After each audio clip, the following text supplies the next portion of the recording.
I got loyalty, got royalty inside my DNA. I got love, peace, got war and peace inside my DNA. I got poise and pain and joy inside my DNA. Hello and welcome back to my channel, Fanfic Fantasy. Join us as we delve into the realms of fanfiction and fantasy, bringing you the best stories and discussions. Today, we're kicking off the third part of our series, What If Immortal Naruto Was in High School DxD? If you enjoy this video, please give it a like and subscribe for more content in the future. The author of this story is YagamiNguyen from ff.net. All the relevant links are in the description. Feel free to say hello to the author on their profile. Now, let's dive into the fanfic. Chapter 7. An Old, New Life. You know Rias-chan. Naruto started as he crossed his arms on his chest, an annoyed expression on his face. I am very grateful that your family has provided me and my restaurant with the best waitresses the underworld could offer. But when I promised that when you won, which you did in a manner of speaking, I would treat you and your servants to a free meal at my restaurant. He then pointed his hand out, crying out loudly and dramatically as he pointed at the people, or devils, that were sitting with Rias at her table that were none other than her family. I meant you and your servants only, not the entire fucking underworld.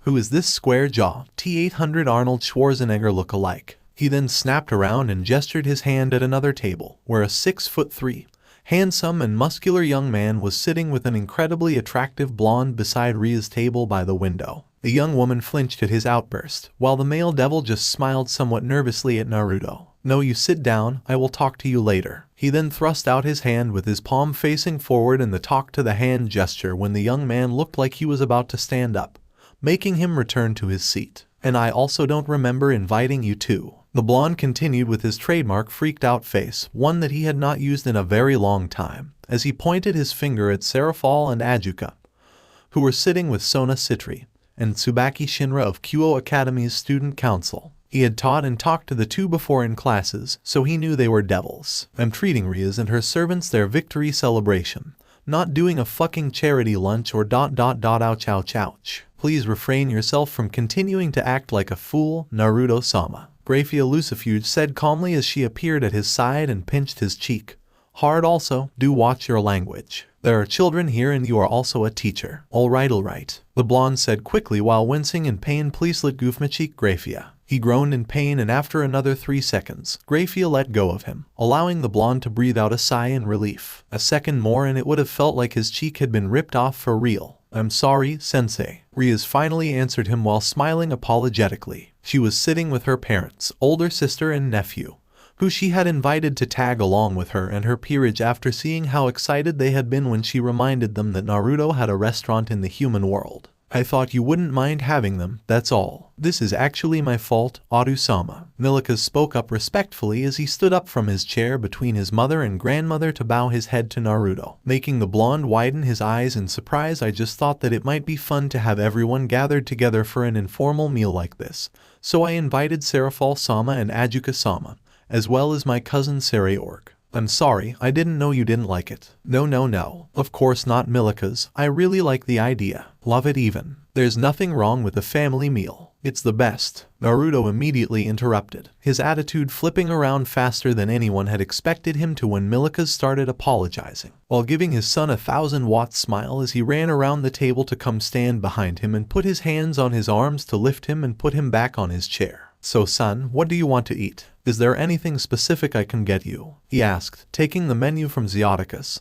who was studying it very carefully, and giving it to his son. I'd like a bowl of miso pork ramen with extra fish cakes, Aru-sama. Milikas answered after making sure that the dish was on the menu. Your favorite. Seeing the excited look on his face and that he didn't take much time to decide, the blonde couldn't help but ask and Milikas immediately nodded his head in response, making a huge smile spread out on his face. That's awesome. It's my favorite too. Milikas, you know ramen is not good for your health, Riria told her son, interrupting him and his father, making their smiles falter a little for a second. But I will let you have one today. But you have to promise me you will eat a lot of vegetables. I promise, Aka-sama. Naruto, however, couldn't help but ask, wait, how often do you let him eat ramen? At most, once every week. It was Venelana who answered that question. Riria was a Mao, so she had tons of work to do, so he wouldn't feel surprised if he stayed with her grandparents or had Graphia take care of him most of the time. Nonsense, let him eat it twice every weekend or so. Riria pointed out sternly. Do you want to hinder his growth, dear? As he hadn't gotten used to their marriage yet, Naruto almost flinched, having Riria called him like that, and the crimson-haired woman seemed to have realized it too. However, the two were able to keep a straight face as they glared sternly, but somewhat playfully, at each other, with Grafia being the one who noticed the quick and slight changes in their expressions. She felt happy for them, but at the same time a little bit of jealousy. For the rest, however, it was a very heartwarming scene that they enjoyed. All right, your mother knows what's best for you. Naruto rubbed the boy on the head, making Milika's smile up at him. Wait here, I will personally cook you the best bowl of ramen ever. Hi, Aru-sama. Wait, you are not going to get our orders, sensei? Rias asked with a teasing smile. She didn't mind, seeing how excited her teacher, who turned out to be her brother-in-law, appeared to be at the idea of letting his son taste his own cooking for the first time. And the boss now Rias-chan, not one of the chefs or a waiter, but nonetheless, he turned his attention to a certain blonde who had been waiting nervously on the side. Asia-chan, can you take their orders for me? All 3 tables. Why yes, Naruto Nyai-sama. The former holy maiden responded loudly before she ran to their tables with a notebook and a pencil in her hands. The devils, having been informed about Asia beforehand, wasn't surprised to see her and treated her kindly, but still didn't make her any less nervous. Naruto had explained to her everything this morning, and to the blonde's surprise his little adopted sister had taken it very well. Even the fact that he's already married and had a son with the current devil king of the underworld. Knowing who she would serve today, Asia had left at home all of her holy accessories so Rias and the others wouldn't become wary of her, which turned out to be a good idea because his son Milikas showed up as well with the rest of the family and a few more guests. Oh my, look at that. Before Naruto could go into the kitchen, a familiar voice caught his attention and the blonde turned his attention to the front door to see Lord and Lady Phoenix entering his restaurant with Ravel walking ahead of them. A confident smile on her face as she seemed to act as their guide. I knew we wouldn't be the only ones here today. But to think even the Mao are here. Evel, Naruto-sama. Both Ravel and her mother bowed their heads to him. I'll come and you 3. We're having a celebration here, so the more the merrier. Naruto told the Phoenix family as Zeoticus stood up from his seat and walked over to shake hands with the lord of the Phoenix household. It seemed that even after having the marriage engagement between their children cancelled by force, the two were still on a very good term with each other. Well, I'm gonna go into the kitchen to cook ramen for Milikas. You 3 just grab a table and tell Asia your orders. And with that he left. So that's the rumored holy maiden. I heard she was banished from the church because she healed a devil, Lord Phoenix said as he looked at the blonde-haired girl, who was laughing softly at Milika's joke. The youngest Gremory was very excited to see a nun for the first time in his life, and she was so kind and friendly too, if not a bit shy. Can't believe that she's been here all this time with Naruto-sama. He then paused for a second before asking, do we know the devil that she saved? The Agars are looking into that per his request. Zeoticus answered as Ravel and her mother walked in and took a table beside the Gremory. Let's leave the serious talk for later, Lord Phoenix. Come on in. It's not every day that we can enjoy Naruto-sama's hospitality for free. It's not free for either of you. They heard Naruto shouted from the kitchen,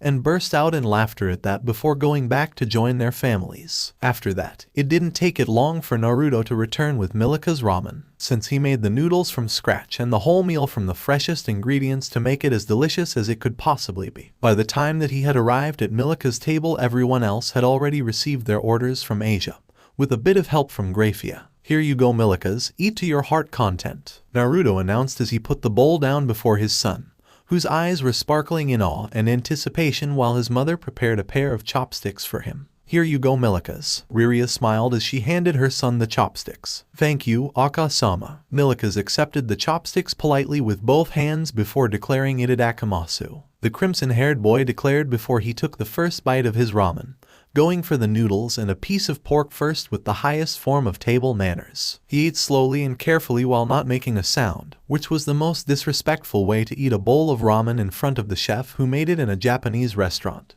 But Naruto didn't mind and actually didn't even care, as long as his son enjoyed his cooking. He was a happy father. So how is it, Milikas? Naruto asked, sounding hopeful as he took the seat between his son and her grandmother with Riria having his other side. Milikas didn't answer until he had swallowed everything in his mouth, but once he did, the boy turned to his father and answered him with a very bright smile on his face. It's very delicious, Aru-sama. It's the best bowl of ramen I have ever had. So has your mother ever cooked ramen for you before? He couldn't help but ask, looking over at Riria. Yes, she cooks for me whenever she has a day off. She can cook very well, but ramen is definitely her best, though you are better. Naturally. Naruto smirked smugly, making Riria pout. So am I the best chef? Actually, Oji-sama is a very good cook too. He can't make ramen, but his cooking is very delicious. Naruto looked over to his father-in-law and saw the man giving him a thumb up and a smile on his face. No wonder why the man looked at the menu so attentively and studied all the dishes with interest in his eyes. Well, I guess we'll see about that later, the blonde stated flatly, making the smile on Zyotika's face widen even further. So how's everyone food, by the way? He turned his attention around the table. Zyotika's was eating sushi and fried shrimps, while the three Gremory women and Grafia, who was forced to sit down and eat with them by her mistress, were sharing a Japanese multi-course called kaiseki ryori, coming in a dozen of different dishes with each prepared in very small servings and in such a way as to enhance the produce's natural flavor. Delicious, as expected from Japanese cuisine, Zyotika's replied in admiration. I think I just found the perfect place for me and my servants to hang out after school, Naruto-sensei. Rias answered him happily as her servants agreed cheerfully from their table, having a sushi, hot pot and grilled meats being cooked over a small BBQ placed in the center of their table. This is certainly very delicious, Venelana praised, with Riria nodding in agreement as she ate like the noble, high-class lady that she was. Just from the way she was eating, Naruto could tell his mother-in-law was the one who taught Milikas his table manners. So, Fia-chan, Grafia didn't give a reaction. Are you enjoying yourself? Very much so, Naruto-sama. Thank you for asking, the silver-haired woman answered coolly while not taking her eyes away from her bowl. From what he had learnt from Riria, in a restaurant just kept the ramen away from her and she's a happy woman. Glad to know. Deciding it wasn't the time to tease her, Naruto walked away and let the Gremory enjoy their foods, heading over to the table of two beside them, who were eating a whole course similar to the Riria, and the females in her family were having, but with more meat. So, who might you be? And no need to stand up, he added before any of the two could fully stand up. And Sereorg Bale, sir, the heir of the Bale family. The young man introduced himself after wiping his mouth clean with a tissue. And this is Kuisha Abaddon, my queen. The blonde lowered her head to him, and Naruto returned her gesture with a nod. Bale, so you are. Yes, Lucifer-sama and Rias are my cousins. Sereorg nodded his head in confirmation. Lord Zekram, my ancestor and the first head of the Devil House of Bale, wanted to come see you today because you two were good friends in the past. But an emergency meeting required my attention, so I came in his stead. Sereorg is currently the strongest and most promising young devil of his generation. Venelana introduced them from her table, smiling a little as she looked at her nephew. You met him for the first time when he was 3 years old, and encouraged him to overcome the disadvantage of not inheriting the power of destruction that is known in my family. Me? Naruto asked, pointing at himself. Yes, sir. I was once shunned because I was the son of my father's mistress and didn't inherit any of his powers. My mother advised me to become strong in different ways, and that's when I met you. You were the one who showed me how to do it, and that I could do it. Sereorg strongly stated before lowering his head. I owe you everything, Naruto Dono. Aw, don't mention it. Glad that I could help, the blonde said with a small chuckle. He then reached into his pocket and pulled out a discount coupon, giving it to Ria's cousin. Here, take this. Don't make this a one-time thing. Bring everyone with you next time you're here. Thank you, Naruto Dono. Sereorg accepted the card gratefully and then handed it over to his queen for safekeeping. The blonde then turned his attention over to the last table and saw Serafal looking at him with a cheerful smile on her face and a look of anticipation. So, Milika's invited you? He asked, walking over to their table and sitting down next to Ajuka. Actually, Riria did. He looked at Riria and saw her smiling apologetically at him. It's not fair that Ajuka-chan is the only one that got to hang out with you, sensei. The bubbly Mao whined playfully as she tried to hug him, making the young woman sitting across from her let out a sigh of disappointment. Ah. So Tan, Moo, you are doing it again. Sona chose to ignore her, making Serafal pout cutely before she looked over at Naruto, head lowering a little. I'm so sorry for my sister's behaviors, Naruto-sensei. Ah yes, the responsible little sister. I can feel the dynamic already. Naruto chuckled humorously, causing Serafal to turn her pout at him. So it's Sona Citri, isn't it? That's correct, sensei. Since my older sister became the Mao Leviathan, I became the heir to the Citri Devil household. Shitori is just a fake last name to make it easier for me to blend in with human society. Sona introduced herself calmly but proudly before gesturing her hand to Tsubaki. Tsubaki Shinra is my queen and, as you've already known, the vice president of the student council. It's an honor, sensei. Thank you, Tsubaki-san. You two keep up the good work at school. Both Sona and Tsubaki lowered their heads to thank him. If it were these two or anyone from the student council, then he had no worry that their grades would remain at the top. Yo Ajuka, you got my email. While handing Sona a discount coupon, he turned and asked the Beelzebub Devil King. Yes, sensei, I will look into it and contact you as soon as possible. He nodded his head in confirmation. Awesome. The blonde grinned. After that, Naruto let each table enjoy lunch in peace, retreating to the back to have small talks with Asia. However, when it was time for dessert, the blonde returned with a grand serving of chocolate and vanilla cream cakes, once again making sure that Milika's would have the first bite before he let anyone touch their shares. When it was time to say goodbye, Sariorg and his queen were the first to leave, and they were followed shortly behind by the Mau Citri table. A tearful Serafal wanted to stay, but she was quickly taken away by her sister even before she could protest. Next was Rias and her servants, who were all reminded to catch up with their schoolwork by Naruto, as they had already skipped school for almost 2 weeks, but not that he was worried about the top students like Rias or Akino. Naruto, specifically, was told to return him his book at the end of the week, or else he would come personally to his house to take it back. Grafia took her leave shortly after that, saying she had important work to do, leaving Naruto a bit disappointed because he didn't even get a goodbye kiss on the cheek from her. When it was time for Riria and the rest of her family to leave, Naruto found it more difficult than he had expected it to be. Venelana and Zeoticus both promised to take Milika's to visit him once every few days of the week. As much as he wanted to spend as much time he wanted with his son, Naruto knew Milika's had schoolwork in the underworld to attend to, and Venelana had made it very clear that she wanted her grandson to receive proper educations, one that he could not get from his overeager and unserious father. So catch you up later, Naruto asked, smiling somewhat awkwardly at Riria, who was looking softly at him. The two of them had exchanged their phone number at the end of the party the previous night, but with how busy Riria was with her works, he knew phone calls and texts would never be enough for him to catch up with her. Listen, Riria, Riria leaned forward, and before Naruto could even think of how to finish his sentence, her lips were on his, kissing him. It obviously wasn't their first kiss, but it did feel like one to him. There's no lust, no other feelings but love. It didn't last very long, and she moved back before he could start to kiss back, leaving him marvel at the feel of her lips on his. They were so soft and gentle and warm. I love you, Naruto. Please take care of yourself. Riria smiled at him, her crimson hair moving behind her in the wind like a beautiful shimmering fire. And Rias too. You are the only one I can entrust her well-being to. Take good care of her. I will. Naruto smiled, and with that, Riria left his restaurant through the front door, but not before giving him another smile and a wave of her hand. Naruto was completely mesmerized, and he sat there for a whole minute staring longingly at the door. Oniai-sama, Oniai-sama, Asia called, waving her hand in front of her adoptive brother's face with a cute pout on her face, snapping him back to reality. Ravel-san and her family want to talk to you. Oh, alright. Naruto nodded and then continued before Asia could leave. Come with me, Asia-chan. You should hear this too. The girl nodded and put the tray she was holding down to follow Naruto to the Phoenix table. So, did everyone enjoy the food? Yes, they were all amazing, Naruto-sama. Lord Phoenix answered, having finished his meal a few minutes ago with his wife and daughter. I'd like to talk to you about your offer to my daughter, Naruto-sama. Ah yes, what about it? Truth to be told, while Naruto himself had offered to take Ravel under his care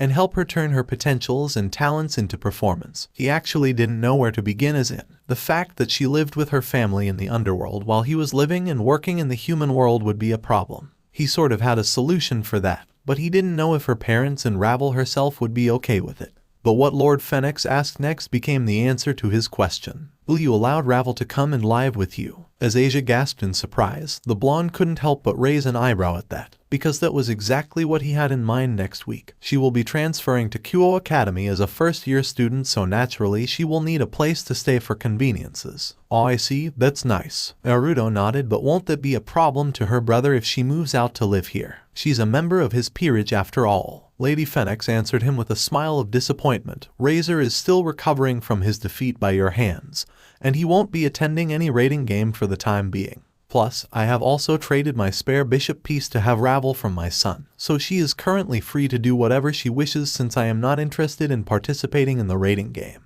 Naruto nodded his head in understanding. He intended to learn more about the evil pieces system once Ajuka had answered his email. I know it's too much to ask, Naruto-sama, but I can only rest easy. Oh, don't worry about it. I'm fine with taking you daughter in. Naruto shook his head and interrupted the blonde woman. Plus, I do think it'll be great for Asia to have a friend at home or a roommate of sort too. She has made quite a lot of friends at school, but having one like a sister to her will be even better. Yes, Naisama, Asia agreed with a bright smile. Then I leave my daughter in your capable hands, Naruto-sama, Lady Phoenix said finally with a satisfied smile, bowing her head to him with her hands folded on her lap. What about you then, Ravel? Are you okay with that? He asked, turning his attention to the drill twin-tailed girl. Yes, Naruto-sama, she answered without hesitation on her face, and Naruto could tell that she was very genuine with her answer. Ravel seemed to have made up her mind long before she and her family came to his restaurant. Once everything was in order and the Phoenix had had their desserts, Lord and Lady Phoenix stood up to leave the restaurant. Ravel followed them to the door as Naruto and Asia went to the back to start packing their belongings. You know what to do, Ravel. He heard Lady Phoenix speaking to her daughter. Respect your seniors and be nice to Asia Argento-san, but most importantly,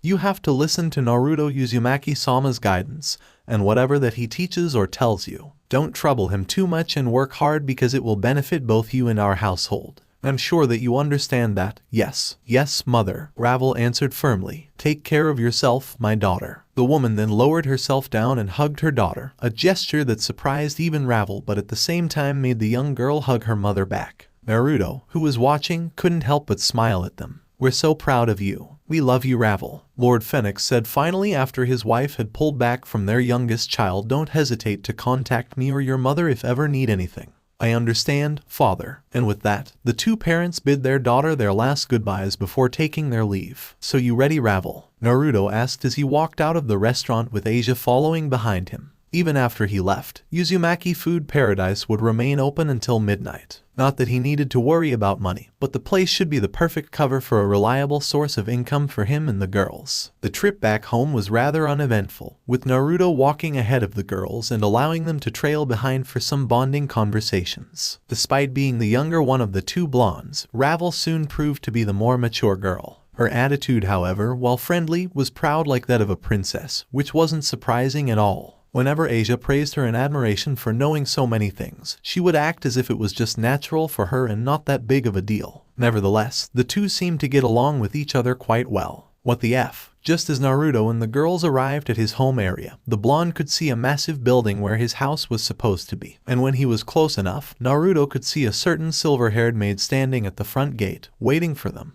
Grafia, what is this? The blonde couldn't help but ask, looking at the giant, multi-story building before him with Asia. Ravel, on the other hand, didn't look surprised in the slightest. She must have been informed beforehand, or just simply because she had gotten used to the sight of mansions and such, living and growing up in one herself. Instead of answering his question, Grafia put both hands together in front of her stomach and then lowered her head, bending over a little to bow to him. Welcome home, Master Naruto Uzumaki. Break. This will be your room, Ravel Phoenix-sama. Grafia introduced the three blondes to another giant bedroom on the second floor of the building, called Uzumaki Residence. So far, Grafia had shown them all the shared rooms on the second floor, including the living room, kitchen, a spacious bathroom, and a normal as well as Japanese-styled dining room, all of which were stacked with the best furniture before moving on to the personal quarters on the second and third floor. From what he had learnt, the place had in total 7 different floors, a rooftop, and 3 basements used for various purposes. Your belongings have already been moved inside. Aura, thank you, Grafia-san. As expected from the head maid of the Gremory, Ravel laughed proudly as she looked at her room,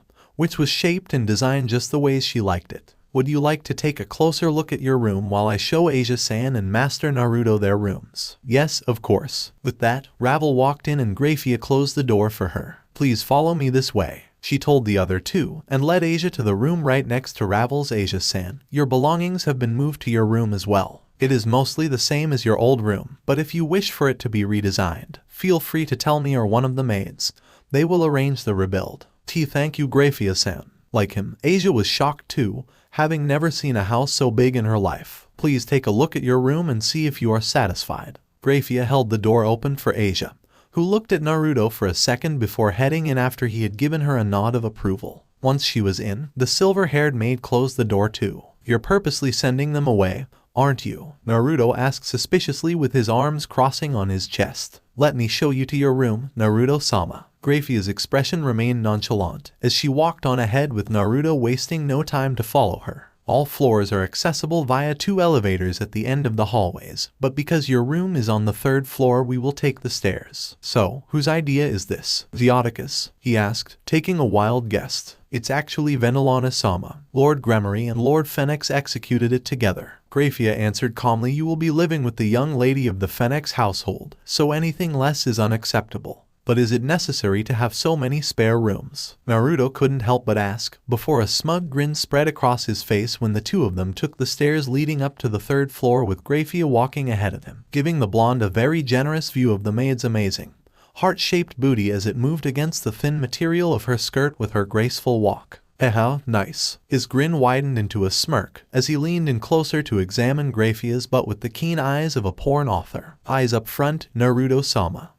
But my eyes are up front, you know. Naruto replied immediately, and he was pleased to see that while Grafia was making a face of displeasure, she didn't get physical in her effort to stop him, not even bothered to walk faster or trail back behind him so Naruto could no longer look at her ass. So I have been wondering, will you start working here for real, or is this just a one-time thing since you have your duty as Riria's personal maid and assistant? I will mostly stay with Riria-sama because she needs someone to constantly remind her that she just can't quit work and go do whatever she wants. Naruto couldn't stop himself from chuckling at that. Now that you're back, she will definitely try to do it more often, so I will need to be there to keep her from slacking off. However, if her work doesn't require my attention, then I will prioritize being here more, especially at nighttime. Damn, that'll be a lot of work. When will you rest, Grafia? Are you sure you will be okay? Grafia turned her head and looked at him over her shoulder, giving him the first smile of the day as she answered his questions. I will rest when it is my day off, Naruto-sama, but thank you for asking. I'm used to it. Once they had arrived at the 3rd floor of his new home, it didn't take it long for them to get to the master bedroom,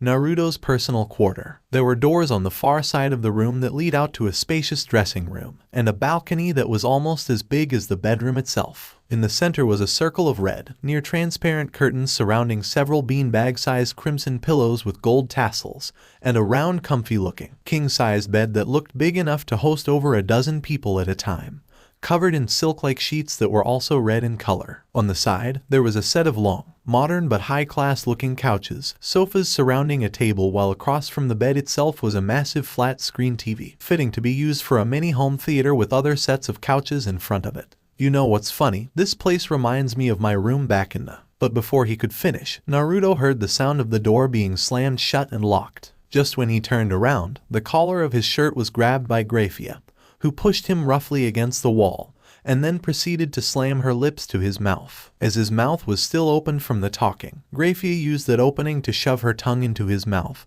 kissing him hungrily without a second thought. It wasn't a soft, tender kiss like the one Riria had given him earlier on that day. It was something that was meant for one purpose and one purpose alone, to satisfy and quench whatever Grafia had been containing inside her. She was so aggressive that she even bit his bottom lip, breaking the skin and drawing a small amount of blood before it healed up between their conjoined mouths. It did not take it long for the blonde to return her affection, kissing her back as hungrily and passionately as possible. As her arms went out to wrap around his neck, Naruto grabbed Grafia's wrists and turned the two of them around to push her against the wall, pinning her arms slightly above her head as he continued to make out with her, their tongues wrapping around each other as they wrestled for dominance. There was no word needed to exchange between them as Naruto abruptly ended the kiss and pulled back after sucking her lips hard. Grafia just stared up at him with a seductive smile as a trail of saliva connected their lower lips before she shot her head forward and attempted to kiss him again.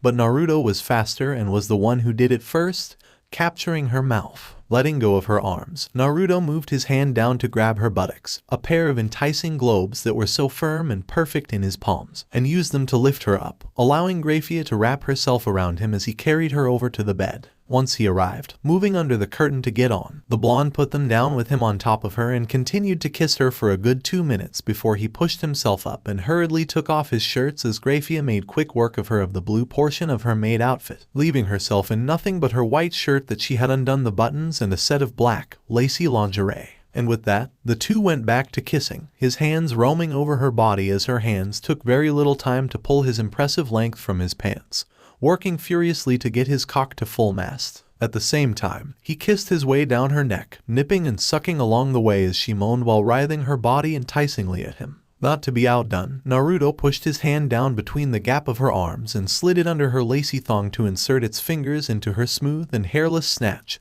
causing her to moan out loudly in pleasure and arch her back. With his other hand, Naruto reached around her and unhooked the clasp of Graphia's bra, loosening it around her chest and allowing him direct access to her magnificently massive breasts, pulling the undergarment up with his teeth before he leaned back down and kissed at the twin orbs, so incredibly soft yet standing firm and invitingly high on her chest with just a slight touch of gravity. Soon, the silver-haired woman found herself moaning at the overwhelming combined efforts Naruto's skillful hands and mouth as he sucked on her breasts, moving between one nipple to the other, and fingered her hot and wet pussy, clenching tightly around his fingers as he pumped them steadily in and out of her folds, continuing to work the soft flesh of her breasts for another moment. Burying his face between them, Naruto made his way down further, trailing teasing kisses down her body, kissing her hips, her flat and taut stomach, her thighs, leaving her to whimper at the intoxicating combination of what he was doing and the anticipation. He looked up at her as he pulled his fingers back from her nether lips, before he pulled the small undergarment down, kissing her legs as he went between her thighs, his warm breath making her squirm before the blonde leaned forward and buried his face between her legs, his tongue flicking her sensitive clit, swirling and sucking. "Ah, Naruto-sama," she moaned as he lapped up her juices, plunging his tongue in and out as Graphia became lost in pleasure as Naruto began to pick up the rhythm, her hips moving gently in response. The silver-haired woman felt her body tense and tighten as he worked her over, bringing her the incredible sensation of her impending orgasm. Once she had finished coming, he pulled himself up along her magnificent body, kissing her unapologetically, and allowed Graphia to taste herself on his tongue sensually. Brazenly, she put her hands on his chest and pushed him off of her before she stood up and quickly followed after him, pushing his pants from his hips and tugging down the rest of his boxer, freeing the rest of his hard length from its confines finally. Naruto just kicked them the rest of the way off. Graphia took the glorious appendage in her hand, stroking it appreciatively before she took it in her mouth, holding him there for a second as her hands disposed of the rest of her clothes, leaving herself naked before Naruto before going back to give him her oral treatment. "Fuck, someone isn't holding back." The blonde let out a low groan as Graphia swung her face down, taking roughly half of his cock in one gulp, leaving drool to splatter out all of his girthy appendage. The base of his dick rubbed his balls with one hand, fingers massaging the sensitive skin behind his nuts in firm circles. "Now why don't you, Naruto-sama?" Before he could finish, he heard Asia's voice coming from the other side of the door, followed by a knock. "Are you in there?"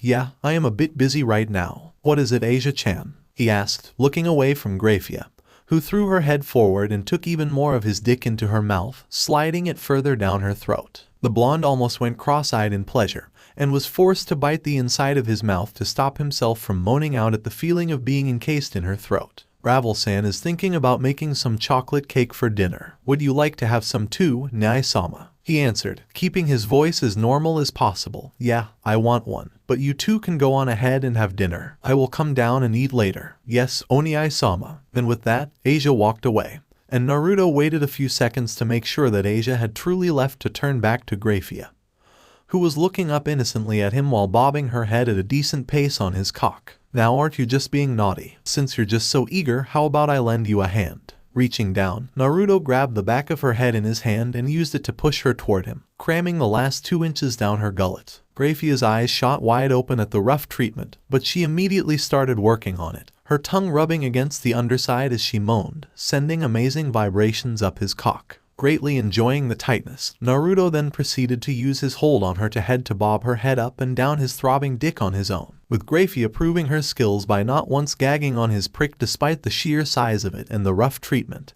and in fact, it turned her on even more so. "Here it comes. Take all of it." Declaring, Naruto slammed her head down one last time and exploded inside Graphia's throat, shooting directly into her stomach and filling her with his tacky sperm. The entire time, the only thing she could do was keep swallowing, taking in every last drop he saw fit to spill inside her. With one last groan, Naruto sprayed the last ropes of his orgasm into her mouth, and then abruptly pulled his dick out, wet and soaked in her saliva, allowing the silver-haired woman to take a deep breath before smiling up at him while licking her lips as if she was having an aftertaste. She stuck out her tongue and licked along the stiff rod. He turned them around, still with his hand on her head, and made her let out a squeal when he climbed atop her, in a classic missionary position, his cock pressing down and rubbing against her taut stomach. Naruto looked into her eyes and then lowered himself down to plant a kiss on her lips. Grafia wrapped both of her slender arms around his neck, even as her partner lined up with her soaking entrance. As his tongue plundered her mouth, with a single thrust he buried nearly his entire length inside her. As the two continued to make out heatedly and passionately, Naruto started moving his hips and started fucking her at a slow but strong pace. Her kissing grew stronger the harder he pummeled inside her. When they broke the kiss, Grafia let out a lustful moan and came around his cock, throwing her legs up to wrap around his waist, pinning their bodies together, leaving Naruto to pump into her with grinding thrusts. Naruto kissed and bit on her neck, hands reaching up to play and fondle her breasts. And before long the rutting couple was covered in silk and sweat, intertwining in their own passions. For the entire duration of their passionate love-making, Grafia was left coming and moaning the hardest every time his cock shot a hot load of sperm into her womb, rubbing all of her body eagerly over his larger and much harder one. Touching, stroking, groping, fondling, everything she could give as Naruto returned her affection with a mind-blowing treatment of his own. The sounds of sex, the wet slapping of flesh, the orgasmic womanly cries and deep masculine grunts of Grafia and Naruto continued until midnight. By the time that they were somewhat satisfied and finally decided to take a break, Grafia laid herself down on his body and draped herself over him as if she was his comfort woman, pushing her breasts against his side while he simply ran his on her back, caressing her soft and flawless skin. "Naruto, can you promise me one thing?" He stayed silent and let her finish, tilting her head back to look up at him as she slid her hands up to embrace him tightly, bringing herself even closer to the man she loved. "Promise me that you won't leave ever again." "I promise." A month ago, Naruto would never have imagined himself being able to make that kind of promise to anyone. And even if he could, it would not be that easy. His life sure had taken a turn for a better, or rather, returning to how it had been. And he knew that it was just a beginning. "Break. He's back, you know," said a woman with long black hair and pointy ears like that of the elves, wearing a cute frilly dress that had a corset jumper skirt and long sleeves, dark collar white shirt with dark stripes going down her chest, as she came to stand behind a little girl head still intact. "But they said he lost his memories." She then looked at the face the girl was making, and couldn't stop herself from commenting with an amused smirk. "You don't look so happy." "It seems, in the end he still found his ways back to them," the girl replied nonchalantly. Like the woman, she had long black hair that reached down to her hips and pointed ears, although she looked much younger. Her dark eyes had reptilian slitted pupils, and she was dressed in a black and pink gothic Lolita dress that went down to just below her knees. "I failed. So what are you going to do now? Want me to kill him for you, Off-Eyes?" The girl didn't answer, but her hands balled into fists. Behind her, the older woman just smirked before she disappeared into the darkness. Chapter 8. Trouble Ahead. "Oh man, I am so full," Naruto said in satisfaction as he leaned back on his chair and patted his stomach in satisfaction, having just eaten a grand serving of breakfast made by Grafia and 3 slices of Ravel's chocolate pancake. "That was awesome. Everything is so delicious," he praised, as Asia nodded her head in agreement. "Thank you, Naruto-sama." Grafia lowered her head gratefully, looking extremely pleased despite the usual professional sternness. Ravel, who was wearing Kyo Academy girls' school uniform with the addition of a black sweater over her dress shirt, was laughing proudly while putting a hand over her mouth. "My, are you expecting anything less from me, Naruto-sama? I didn't work until 5 in the morning just to do nothing, you know." "Wait, you woke up at 5 to make those pancakes?" "I mean, I just happened to wake up early this morning, that's all." Ravel became uncomfortable, her face reddening in embarrassment. "Yeah, whatever. I'm grateful that you woke up early to make those delicious pancakes for me, Aju-sama." Naruto teased with a soft chuckle, reaching forward to pat the blonde on the head before he looked over to Grafia, not noticing the blush of Ravel's face as she lowered her face down. "So you are coming back to the underworld?" "Yes, Naruto-sama. Rias-sama should have finished having breakfast with Milikas by now. I gotta head there and make sure that she doesn't overstay." Grafia answered with a nod as she removed the apron around her waist. "Say hi to them for me." Naruto let out a soft chuckle before he turned his attention over to Asia and Ravel. "Well, we better get going as well, girls." Earning nods from the 2 blondes in response, Naruto then stood up from his seat and threw his backpack over one shoulder, waiting for Asia and Ravel to walk out of the room before following them. "Wait." Before he could leave the dining room, Grafia suddenly called to him, stopping the immortal Shinobi on his track. She then walked to him and reached out to adjust the collar of his shirt, which he wore under a sleeveless sweater. Once she's done, Grafia put her hands on his chest and then leaned up and closed the distance between them, tilting her head slightly to the side before pressing her lips softly against his. The kiss lasted for about 10 seconds, with Naruto finding himself returning it wholeheartedly. It was soft, tender, and full of love. "See you tonight, Naruto-sama," she said softly while smiling at him. "Take care of yourself as well, Grafia. Remember, you don't have any reasons to overwork yourself," the blonde told her finally before he turned to leave with Asia and Ravel, the former having a cute pout on her face when he arrived behind them. The trip to school was short and rather uneventful. However, once the students of Kyoto Academy had started seeing Naruto with the two blondes, who could both be mistaken as his actual little sisters due to their hair color, rumors started spreading around the school, with almost everyone believing that Ravel was another adoptive sister of the handsome teacher. Issei Hayaudu, looking at your female classmates with those lecherous eyes of yours a second longer and I will make sure you will have detentions for the rest of the week. Aura, good to have you back with us, Rias-chan. How's your trip to Italy, by the way? Run faster. Even an old lady runs faster than you too. Leaving behind all the supernatural stuff and hot female devils, it didn't take it long for Naruto to find himself returning to his daily life as a teacher of Kyoto Academy, enjoying it far more than he had ever done before. Even though he had only been here for about a month, Naruto had already earned the respect, admiration, and even affection of the students in his classes, especially from the ones with supernatural backgrounds. Now that they knew who he was and what he had done, they all held a tremendous amount of respect for the titled Immortal Shinobi, becoming even more active in classes just so they could prove themselves to the hero of the devil factions. Naruto, of course, welcomed this with praises whenever they answered his questions correctly. His life as a teacher sure had gotten a whole better than he had expected it to be. "Break. Okay, Rias-chan, here I come," Naruto said loudly and got into a throwing stance, his hands holding the ball above his head and his left leg raising, keeping his balance on one foot for a second before stepping down on the grass mound, building up the momentum to swing his arm over, releasing the ball with perfect timing and throwing it at Rias, who was shocked to see the ball disappearing entirely. She swung the bat, but just like the last time, she missed, and Kaneko, whose super strength allowed her to catch the ball thrown by their teacher, found herself leaning back a little even though she had taken a very firm stance on the ground at the incredible strength behind the ball. "Gotta try a bit harder than that, Rias-chan." Naruto smirked as he caught the ball returned to him by Kaneko. "How can I hit it if I can't even see it?" Rias asked in frustration. "Can you please throw it like a normal human, sensei? Sona and her student council are the only ones we should worry about in this tournament, and I don't think any of them can throw the ball that fast." "Aura, you are right," Naruto laughed, making Rias have an urge to facepalm. On the request of her father, Naruto had become the advisor of the Occult Research Club. Not that he had anything better to do, so he agreed, finding the job oddly satisfying after hours teaching in classes, not to mention the benefits that came with it. Because the infamous ball tournament of Kyoto Academy was coming, he had decided to head out and train with the club's members. For devils who wished to have a normal school life in the human world, winning this tournament was as important as winning any battle. "Ready, ready." Rias nodded and raised her bat with burning determination in her eyes. "Now that's what I'm talking about." Naruto smiled as he bounced the ball in his hand, wondering if Riria had the same look when he trained her like this. Sure, there was an obvious difference between baseball and war, but it didn't hurt to think about it. It seemed that the president of the Occult Research Club was fired up more than ever. He then threw the ball again, and this time Rias was able to hit it, sending it into the air toward Asia's direction.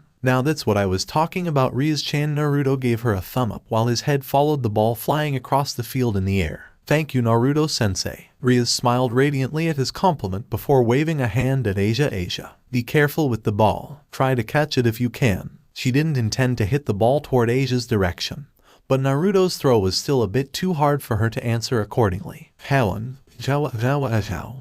everyone watched as Asia ran as fast as she could after the ball to catch it. No one more than Naruto himself. His first act when he became the advisor of the orc, making Asia and Ravel its club members, something that Rias didn't mind at all since she had intended to ask them herself, with both of them believing that some normal club activities would be good for their school life. Just as everyone had thought, Asia missed the ball and caused it to land behind before rolling away. "I'm so sorry," she said in embarrassment before she went chasing after the rolling ball. Naruto chuckled softly with a shake of his head as he looked at the blonde nun. As he had expected, Asia's senses in sport were unfortunately way below middle school level, and sometimes she would randomly stumble and trip over for no reason at all, so no one was surprised to see her having so much trouble. "Don't worry about it, Asia-chan." Smiling, Naruto shouted after his sister and then turned back to face Rias, receiving a new ball from Akino, who threw it at him, but he was able to catch it without needing to look, just as he had done before, ready for another one. "Rias-chan." "Yes, sensei." Nodding her head, the crimson-haired girl then hit the ground a few times with her bat and took the stance, waiting for Naruto to throw the ball at her. "Nice. Kiba-kun, your turn." Naruto praised and then shouted to the handsome Prince of Kyoto, who should have no problem catching it if he was paying attention. "Kiba, get a hold of yourself." Issei yelled as he leaped forward and caught the ball for Kiba before it could land on his head too. The blonde, meanwhile, only returned his effort with a half-hearted smile. "Ah, sorry Issei-kun, Naruto-sensei. I wasn't paying attention," Kiba said as Issei threw the ball back to Naruto, who had a puzzled expression on his face while looking at the Knight of Rias Gremory as he returned to his own world once again. He had heard rumors of Kiba's new nickname, the Prince of his own thoughts, from the female students that idolized him, and noticed how he seemed to space out randomly when Asia and Ravel introduced themselves to Rias and her club earlier after school. It seemed that there was something troubling the knight at the moment, enough for his emotions to be mixed up and all over the place. "Kiba-kun, may I have a word with you?" Kiba Uyudo blinked before he turned his head and looked at Naruto Uzumaki, who was walking toward him with a smile on his face. It was then he noticed that he had been standing in the exact same place, and team training had come to an end, allowing the rest of the club to form pairs and practice around the field with each other. Rias and Ravel, meanwhile, were sitting on a bench on the side of the field talking to each other over something that seemed to be the baseball rulebook. "Ah, sensei, but before he could come up with an excuse, the hero of the devil faction had thrown a ball at him, forcing Kiba to catch it because it was thrown at his face. However, there was no ill intention behind it. Something on your mind?" he asked, smiling a little as he raised a hand and signaled Kiba to throw the ball back at him, backing off a little to create a distance between the two of them. "Wanna tell me?" "It's nothing, sensei. You don't have to worry about me," Kiba answered before he threw the ball back to Naruto, who grinned and caught it in his glove. "Really, I find that hard to believe with how you have been acting since earlier this afternoon," the blonde said as he threw the ball to Kiba. "Also, I'm a teacher and I have to worry about my student above all else when he's not himself. So tell me, Kiba-kun, what's on your mind?" He then raised his hand and waited for Kiba to answer. However, Kiba just stared at the ball in his hand for a second before exhaling and throwing the ball back to Naruto with a lot more force than before. "Not myself, sensei. This is the real me." "Oh, how so?" Naruto asked in interest with a small smile on his face. "Have you heard of the Excalibur, sensei?" "Break." Kakabiel's henchmen, while skilled and powerful, they're not infallible. Valper and Selzen left it clear as to their destination. The gathering of priests echoed the floor below them, where a lone woman was standing in the center. Their current hideout is in Kyoto, Japan. Once negotiations with the Shinto pantheon for travel rights are complete, your exorcists will travel there using the mundane transportation. The woman, appearing to be somewhere in her late 20s with blue eyes, nodded her head in understanding.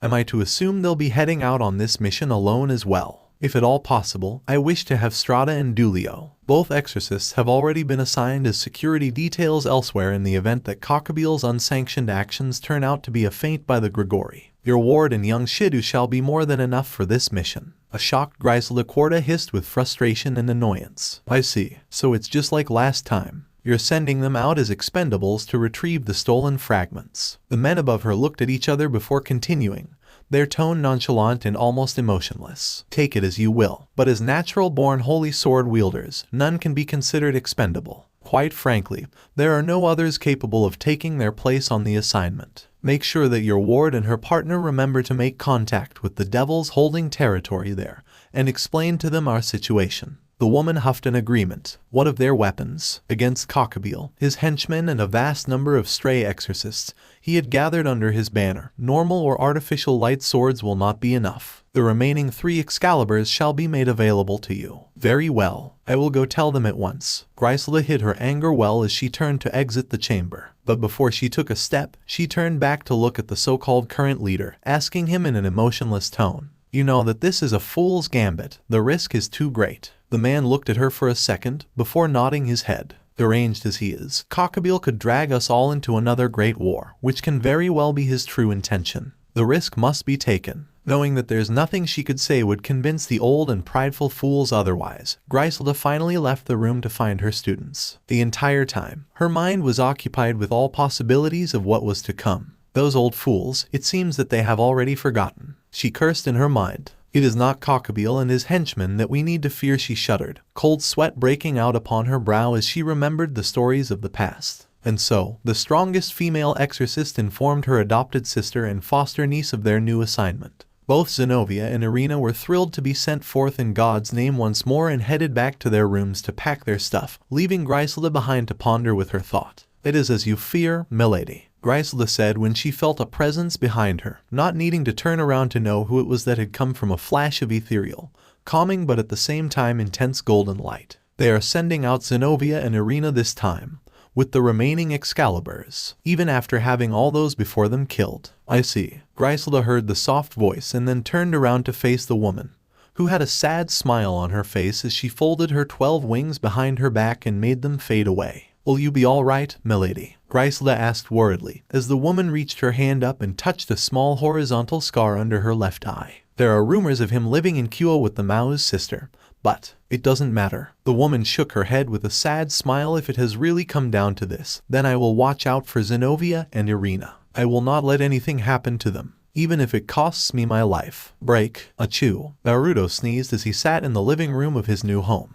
Watching the news on TV, someone is probably bad-mouthing me somewhere. "Are you sure that you are not sick, Naruto-sama?" Ravel asked as she walked into the room with a glass of water and sat down next to him. "You've been sneezing a lot." "I do," the blonde asked back while rubbing his nose. Could he still catch a cold or something like that? It's been so long he couldn't remember, and Naruto had never ever bothered to run another medical check on his immune system or metabolism, so he really had no idea. "Let me see," he heard a voice said, before feeling a forehead touching against his, making him blink in surprise before realizing that it was Rias who was doing so while holding her front bangs up with one hand. You seem fine." "Rias." He leaned his head back a little from hers, asking in surprise, "Wait, how long have you been here?" He then looked behind her and saw a suitcase where Asia was standing. She seemed to be the one who let the older girl into the house, and like him, she had a confused look on her face. "Aura, my mother hasn't told you, sensei." Rias leaned back and asked with a radiant smile, "She wants me to live here with you, so I will be in your care from now on." Naruto felt his eyebrow twitch after that, as Rias lowered her head down to bow to him. No wonder why his new house had so many rooms. Chapter 9. Excaliburs and Archangel. "And you think letting her stay with me is a good idea? Seriously?" Naruto asked with a deadpan look on his face as he pointed a hand at Rias, his new housemate, who was standing with Grafia as the silver-haired maid showed her, Ravel and Asia how to cook a lobster in the kitchen. At the moment, he was talking to Venelana via a crimson communication magic circle. "Have you already forgotten that I am a teacher at the moment and she's my student?" "Aura, how rich, coming from the shameless teacher who married his own student, who is also my daughter," Venelana remarked with half-lidded eyes, causing Naruto to look away while smiling nervously and awkwardly. He had to admit that she had a point there. "But you have to take the differences in customs into." But Venelana continued before he could finish. "Zeoticus also told me at Kyoto you showed yourself as the genius and charming 17-year-old teacher. While I don't doubt your ability to teach, name one good teacher who does something like that and moreover isn't also an author of a successful erotic novels." For a second, Naruto had a smug look on his face. It was as if he had an answer to tell his older sister, but then immediately had his mouth shut when he realized that he would give her one of his fake identities instead. And so, I will be leaving my daughter in your care, Naruto-sama." Venelana then said with a soft smile, "Take care of Rias and Riria for me. You are the only one I can trust both of my daughters to." Whoa, hold up, what do you mean?" But before he could finish, Venelana had ended the call and her mini hologram started lowering into the magic circle on the table before fading. Moreover, Naruto could swear that he had caught a small, almost unnoticeable satisfied smirk on her face before the call ended.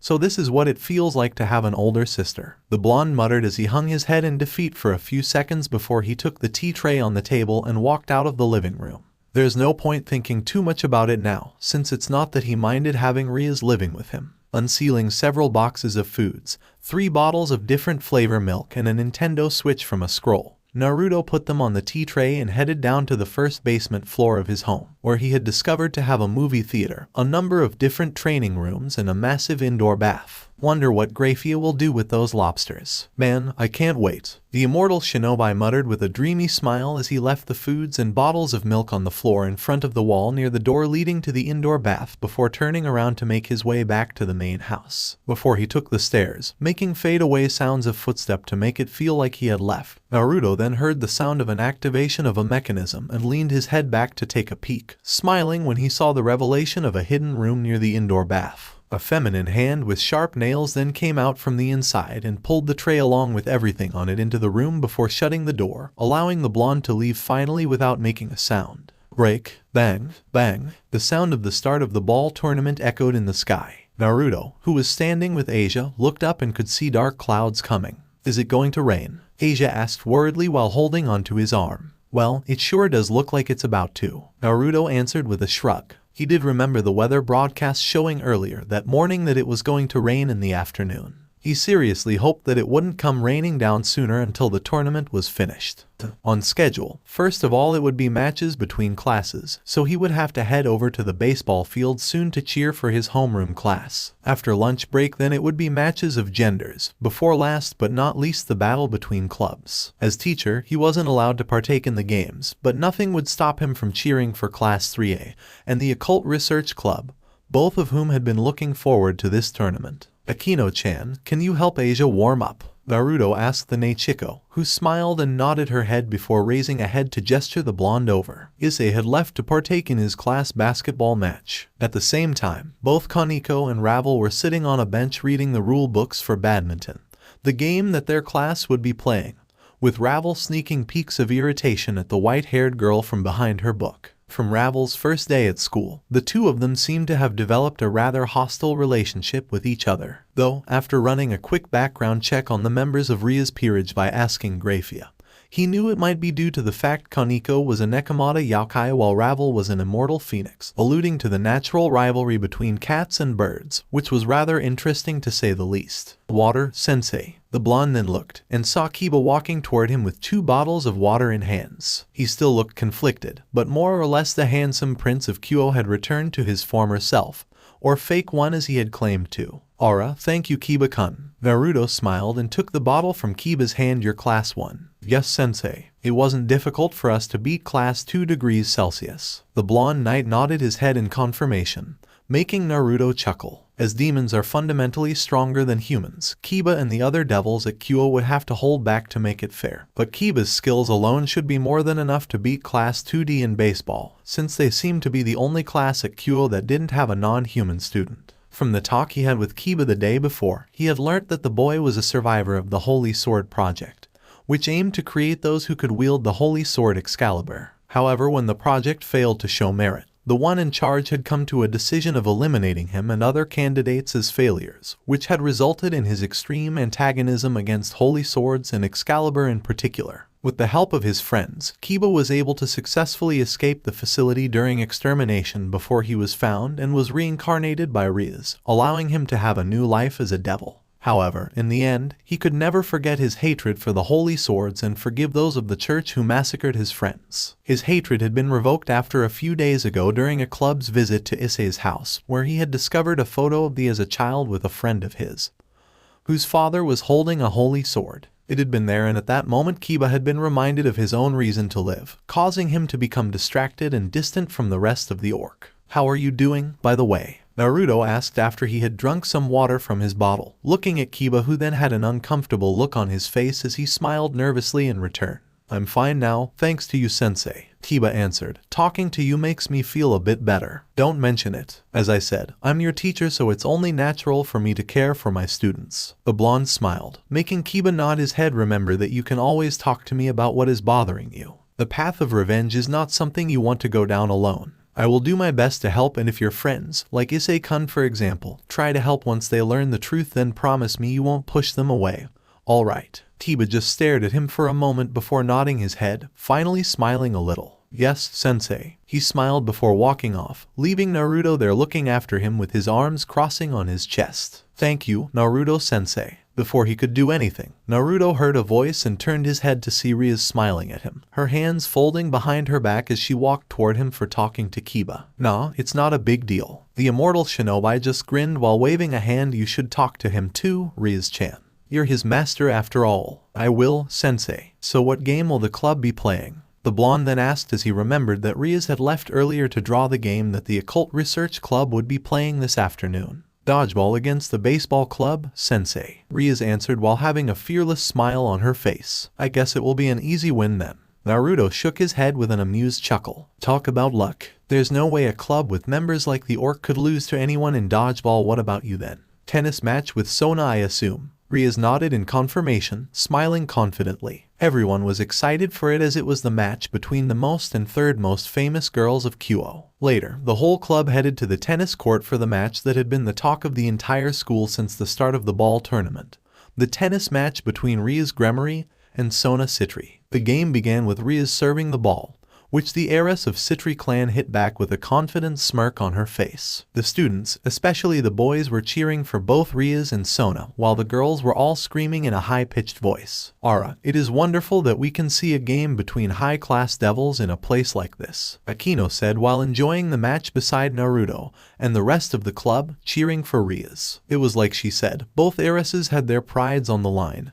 Tennis match or not, no one was holding back with their rackets. Here I go, Sona. Yes, come on, Rias. Both heiresses were throwing words at each other like that while hitting the ball back and forth with their rackets, looking like one of those intense verbal exchange situations in sports anime. Kaichu, please win. Genshiro Saji from class 2 degrees Celsius cheered in front of the fence next to Issei. At the same time, he was also waving a massive flag that had student council written on it. Take this, Shitori-style, spinning ball, Sona declared as she hit the ball towards Butchu. You are very naive. Take this, Gremory-style, counter-attack. Rias rushed toward that direction and tried to hit it back with her racket, but before she could do that, the ball changed its direction and fell. 15 minutes 30, the announcer cried. Nuo, it's Kaichu's point. Several students cried out dejectedly. Is it okay to use magic here? Naruto asked while chuckling nervously with his arms crossing on his chest. Of course it is, sensei. Akino laughed softly while covering her mouth behind a hand. Otherwise it won't be a battle between two high-class devils, as I said.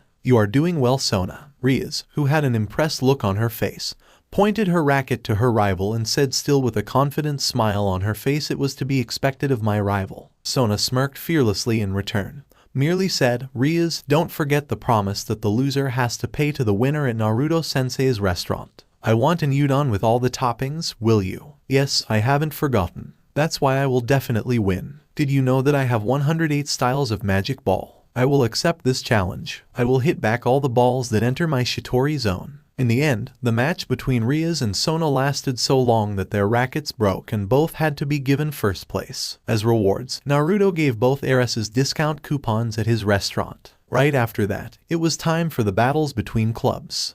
No bloomers. Issei whined with a shocked face after seeing the girls leaving the old school building while wearing their school's physical education uniform, consisting of a white shirt and long pants that covered their whole legs. Naruto, who was reading a rule book next to him, looked over to the pervert boy and then silently moved the book close to his ear before slamming it shut with such force it made a loud noise, causing him to flinch in surprise. Now, Issei-kun, I know that bloomers are the dream of us male, but do try to control yourself. The immortal shinobi sagely said as he took the book back and then noticed something in Issei's pocket. What's that you have? Aw, it's just bandanas that I made for the team, sensei. The brunette answered with a chuckle as he took the bandanas out and showed it to him. It looked to be handmade, with the words Occult Research Club sewn on them. Naruto smiled at him, amused and impressed. Well, you seem to have more redeeming qualities than I thought. Not bad, Issei-kun. Go on, give it to them. Yes, sensei. However, the moment the match started, the smile immediately left the S face. Aim at him. Aim at Hyodu. Screw you guys. Issei, who was screaming and crying at the same time, rolled to the side to avoid another incredibly fast ball thrown.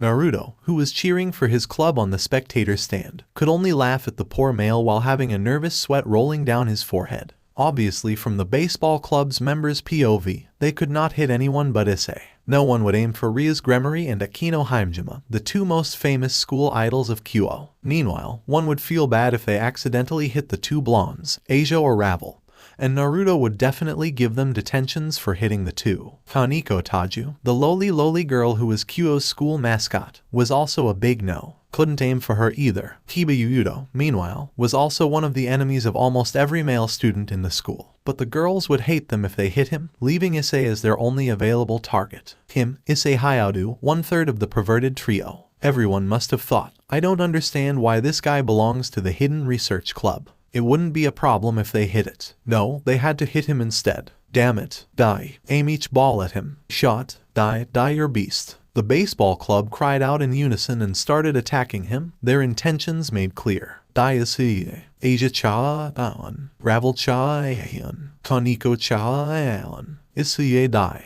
At the same time, even the students watching the match were also cheering for the baseball club. What a biased crowd, Naruto thought in his mind, but it's not like he could blame any of them for wanting to see Issei getting eliminated. Please, take Hayao down. For the love of Rias One-sama. For the love of Akino One-sama. Think about their forbidden love with Naruto-sensei. Naruto forcefully let out a chuckle at that. It seemed there's a rumor of him having intimate relationship with Rias and Akino already, but he didn't think the students, especially the girls, would have any problem against it since they all thought he looked good with both of them. You have to bring Asia-san, Ravel-chan and Kaneko-chan back to the bright side. Die. Right, now, throw it on his head. Kill him. Die. There must be only one Lolicon, which is me. All the balls are concentrated in Issei. In terms of strategy, that would be a perfect sacrifice. Everyone, this is our chance, Rias shouted as she threw a ball at an enemy, eliminating him. How cruel. Naruto chuckled before shouting, good work Rias. Concentrate Ravel. High. The Phoenix girl nodded as she nervously dove to the side to avoid a stray ball flying at her. Human sports are so scary, the blonde muttered while picking herself up. Pathetic, Kaneko, who was standing over her, said before shooting down another member of the baseball club. What did you just call me? At the current rate that they were playing, with everyone focusing their attention on Issei, it was obvious that the club would get first place. The only thing he had to do was to run around and let the others do all the work. And then suddenly, a tall, burly boy on the baseball team came and aimed at Kiba for the first time. Shit, I don't care if I'm hated. You damn perfect. However, the Knight of Rias Gremory was fully anticipating it, and so with the grace of a skilled swordsman, he caught the ball in his hand before throwing it back at the boy on the baseball team, eliminating him from the game and making the girl squeal and cheer in excitement. Great work Yudo, Rias praised before she pointed her hand at the baseball team. Now onward everyone. Eliminate them. Man, what a massacre, Naruto commented as he watched the rest of the match. As it had been decided from the start, the Occult Research Club got first place. But before everyone could celebrate, a girl wearing a red dress with black wings on her back ran into the field and came to a stop at Rias to whisper something into her ear, making her eyes widen in surprise. Break. It was after the closing ceremony of the ball tournament. Naruto was currently sitting with Rias on a couch on one side of the table, his arms crossing on his chest as he looked at the two guests sitting on the other side with a neutral expression on his face. At the same time, the other members of the club were all sitting in the corner of the room listening to the conversation. So, are you him? The girl with chestnut brown hair, whose name was Irina Shido. Earlier, she had been revealed to be Issei's childhood friend, whose father owned the holy sword in the photo that caused Kiba to be haunted by the memories of his past, asked while looking at Naruto. Am I who? The blonde asked. The Shinobi. Irina continued. Ah, so the whole world knows about me, eh? Naruto said sarcastically. At this point, he didn't care anymore. Not that it was a bad thing since it seemed he had made quite a name for himself in the past. Zenobia, the blue-haired girl, nodded her head before she said emotionlessly, since this matter won't concern you, I request you keep your opinion down and to yourself during this conversation. Alright then, please, don't mind me, Naruto said humorously before Rias could interfere, leaning back on the couch with his hands resting behind his head. Surprisingly, Zenobia gave him a nod of gratitude before clearing her throat and turning her attention back to Rias. As I was saying before, recently the holy swords Excaliburs that were kept by the Catholic Church Headquarter Vatican, Protestant Church, and Eastern Orthodox Church were stolen. Excalibur itself doesn't exist, Rias said as if it was something. It was a fact, I'm sorry. One of my servants recently became a devil, so can we continue this conversation while explaining about Excalibur? She motioned her head to Issei, who was having a look of confusion on his face. Eyes kun. Excalibur broke in the war a long time ago, Irina said while looking at Issei. Can I ask why it was broken? Ravel asked, raising her hand. This was a chance for her to learn something new, and looking over to Naruto she could see that he wanted her to do that as well. He broke it, Irina answered, gesturing her head to Naruto, while the entire occult research club gasped in shock. But no one looked more surprised than the immortal Shinobi himself. Only those chosen by Excalibur know about its history, even the moment of its destruction. Zenobia explained, "Now it looks like this." She then reached out and took the pack of white cloth next to her and showed it to them. She then uncovered the cloth and revealed a two-handed sword with an axe-like guard and a second grip with a chain-like form connecting the guard with the blade, with the blade itself being massive and long that it ended with 3 points. This is Excalibur. After you broke the sword, the fragments were collected and crafted into new ones through alchemy. 7 swords were made and this is one of them. Zenobia continued to explain as she wrapped the sword back into the white cloth, which Naruto noticed to have runes all over it to seal away its immense holy power. The Excalibur I have is Excalibur Destruction. It is one of the 7 sacred swords that were created. The Catholic Church is in control of this. Irina then showed them a bracelet that she wore around her wrist that, to everyone's surprise, then turned into a katana. Interesting, Naruto mused. Each sword had a different ability. Mine is Excalibur Mimic. I can change its shape into anything I want, so it's really useful for carrying around. Just like this, each Excalibur has its unique ability. This one is in the possession of the Protestant Church, the girl stated with pride. Irina, there's no reason to tell these devils the ability of Excalibur, is there? Aura Zenobia. Even if they are devils, we still have to form a trustworthy relationship with them in this situation. Also, even if my sword's ability is revealed, I won't fall behind all the devils here. She then turned at Naruto. Well, minus him, she whispered. I'm still listening, Naruto said aloud. So what does the stolen Excaliburs have to do with this country located in the east of the world? Rias couldn't help but ask. The Catholic Church was in possession of 2 Excaliburs, including mine. The Protestant Church also had 2. Also in the Eastern Orthodox Church there were 2 as well. The last one went missing in the previous war between God, devils, and fallen angels. 1 Excalibur was stolen from each church. The ones that stole them escaped to Japan and brought them to this town. It looks like my territory is full of incidents. Even the Shinobi himself are found here. So who stole the Excaliburs? Rias asked with a frown. The ones that stole them were the Gremory. Ria's eyes widened slightly. They are the fallen angels, right? Naruto asked, making a mental note to ask Ravel to give him a brief summary of the world that she lived in later so that he wouldn't fall so far behind. That's correct. Zenobia nodded her head at his question. It's not a matter of mistake, but certainly it would be the fallen angels when it comes to stealing them. For the devils working at the top, holy swords does not give them much interest. Irina then continued her friend's words. We know the main culprit who stole the Excaliburs, one of the leaders of Gregory, Gabriel. Rias shook her head and said, Gabriel, one of the leaders of the fallen angels that survived the previous wars since ancient times. I never expected to hear the name of the one that comes from the Bible. We sent priests and exorcists to this town secretly, but they kept getting killed, Zenobia said with a sad face, but instantly returned to her normal calm and emotionless one. Our request. No, our order is to not to have any devils intrude in the battle between us and the fallen angels for the Excaliburs. In other words, we came here to tell you not to interfere with this incident. Rias's eyes hardened and changed after hearing the way Zenobia spoke. That way of talking.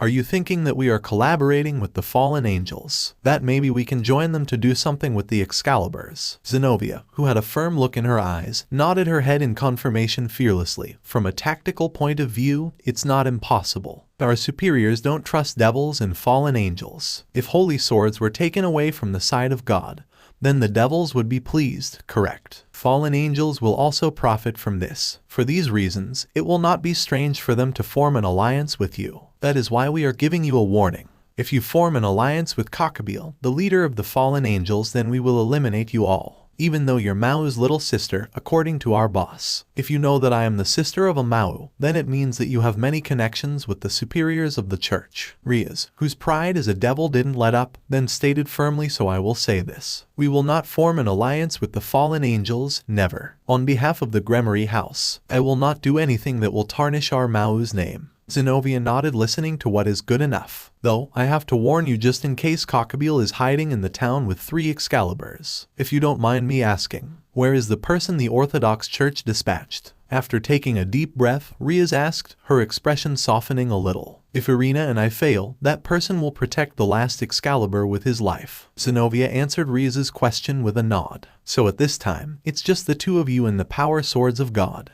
How reckless. You have no real information about Gabriel other than what came from a book, and also no idea how many followers he has with him. You could die during this mission, you know, Naruto pointed out, but just as he had expected. Yes, Irina said it with a straight face. I have the same view as Irina, but if it's possible I don't want to die. Zenobia nodded her head. So the belief in your teaching is extreme like always. Rias chuckled at the two girls. Don't talk ill of our beliefs, Rias Gremory. Right, Zenobia? Right? Also the church decided that it would be better to eliminate all of the Excaliburs rather than letting them get used by the fallen angels. Our minimum objective is to get the Excaliburs away from the fallen angels. To accomplish that, it's okay for us to die. The only way to fight against the Excaliburs are Excaliburs. Is it possible with only the two of you? Naruto couldn't help but ask. Well, we won't die in vain. You seem confident. Do you have a secret weapon? Rias asked. These two girls were ticking her off more and more with each speech. Maybe. I will leave it to your imagination. After that, the two parties just stared at each other and the conversation ended. Irina and Zenobia then turned their attention to each other before they stood up. Then we will take our leave now. Let's go, Irina. So you won't drink your tea. I can prepare a snack for you. Rias smiled at them. I don't need it. Zenobia declined but not so politely. I'm sorry. See you. Irina also apologized with her hand. Naruto merely yawned. No wonder why Riria told him that he hid his name even after doing so much for the devil faction. He obviously didn't want to get involved too deep in their business, since all of them were so troublesome. Thinking about texting Riria and Grafia in their shared group chat, the blonde pulled out his phone when suddenly, when I saw you enter the room, I had a hunch, the blue-haired exorcist said, causing Asia to flinch before she started to tremble. Naruto, who had his hand on the phone, shut it and slid it back into his pocket. Are you the witch Asia Argento? I never expected to find you in a place like this. Asia's body shook after she was called witch. Irina seemed like she noticed as well and stared at Asia. Are you the rumored witch? The former holy maiden? You are said to have the power that can also heal devils and fallen angels, right? I heard that you were sent somewhere in Japan after getting exiled, but I never thought you would become friends with the devils. Asia didn't know how to react to Irina and Zenobia. It's okay. I won't tell the higher-ups what I saw here, so rest assured. People who were around the Holy Maiden Asia will also get shocked as well. Asia made a perplexed expression at Irina's words. Zenobia continued coldly to think that you are now friends with the devils. After your exile, it seems you have fallen to the lowest place you could. Tell me, do you still believe in our God? Zenobia, there's no way that she, who became friend with the devils, still believes in God. Shidu Irina said it with an amazed face. I can smell the belief in you, you know. It is an abstract way of saying, but I am sensitive to these things. There are people who turn their back on the teachings and feel ashamed of it because they cannot forget. I can feel something similar coming from you, Zenobia said with sharp eyes. I just can't put it aside. Asia shook her head. I believed in him all my life. Hearing this, Zenobia took the sword from the cloth. Then that's it. In the name of our God, you must be cut. Gah.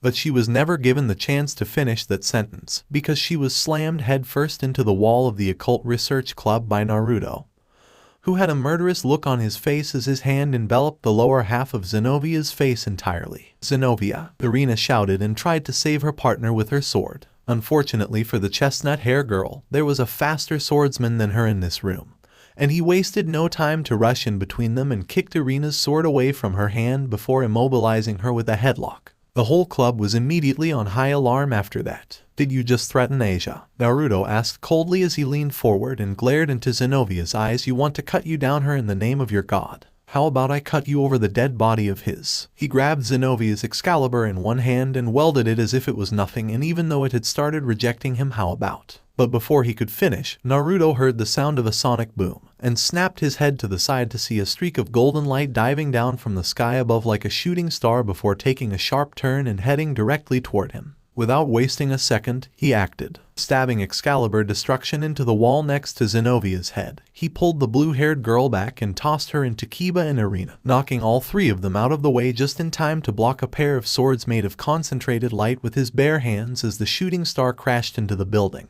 For a brief second, as the blades of holy light sunk into his flesh, Naruto had just enough time to see the face of the most beautiful woman he had ever seen in his life before he was forced to whirl around and throw her into the wall behind him, sending her through the whole building and crashing into the schoolyard outside. As his hands healed themselves up, Naruto took a leap through the hole he had made and landed on the area in front of the old school building, just in time to see the woman standing up, her 12 white feathery wings flaring out around her. So this is an angel, not bad god, Naruto muttered with an amused smirk on his face as he looked at the 12-winged angel from head to toe. She was an extremely beautiful woman with wavy blonde hair and an extremely voluptuous figure that was barely clothed in an outfit that was incredibly revealing, but at the same time, with the intense white holy aura she was radiating, gave her the appearance of a battle angel, consisted of a silk robe that were little more than pieces of white cloth, which failed to conceal most of her massive firm breasts on themselves while being held to her torso by a golden band just below her chest.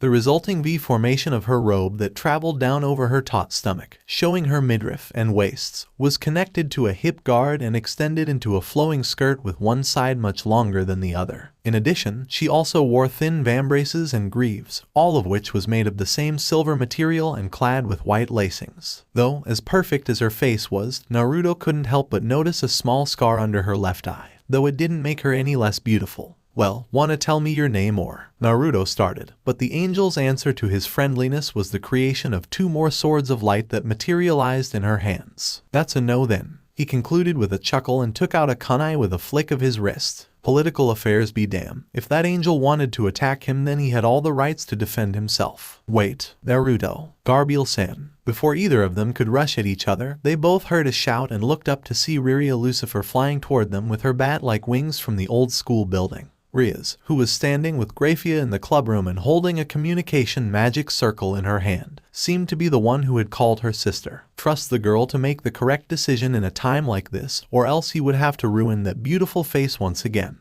Hold it, again. Chapter 10. Gabriel. And this, ladies, is one of our restaurant's exclusive dishes, the miso pork ramen, Naruto announced humorously as he placed 2 bowls of ramen down in front of Zenobia and Irina, who were looking at all the foods on the table with drool trickling from the corners of their mouths. Do you know that it is one of the most well-loved and famous versions of ramen around the world? It features a broth that combines copious amounts of miso and is blended with ouch ouch. Before he could continue on like a babbling fool, Riria and her sister Rias, who had walked over to his sides, reached out with their hands and grabbed both of his ears at the same time, ignoring the loud whine of pain as they pulled him back a little to make some room for the older sister to step forward. I'm so sorry about him, Gabriel-san. Riria smiled at the blonde archangel, who was sitting with Irina and Zenobia, but on the other side of their table. Please, don't mind this idiot. Have a good meal. And with that, the 2 of them pulled Naruto back, hauling him to the other side of the room by his ears to where Grafia was standing and the rest of the occult research club was sitting.